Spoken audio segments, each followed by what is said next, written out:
عندما تنضج سيقل الأصدقاء وسيكثر المعارف، سيقل الباقون ويكثر العابرون. ستحمي خصوصية حياتك كأغلى ما تملك لكي لا يفسدها فضول الناس. عندما تنضج ستنتبه لألوان الأشياء أكثر من علامتها التجارية. ستفضل التأمل في الغيم أكثر من التأمل في وجوه الكثيرين.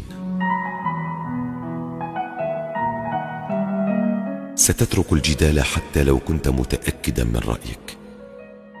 عندما تنضج ستتقن فن الهرب من العلاقات المؤذية كما تهرب من العاصفة.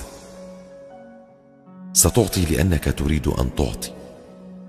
عندما تنضج لن تؤلم من حولك ولن تؤذي مشاعر محبيك. قد تكتشف في ذاتك هوايات أو مواهب ظننت أن المشاغل سرقتها منك.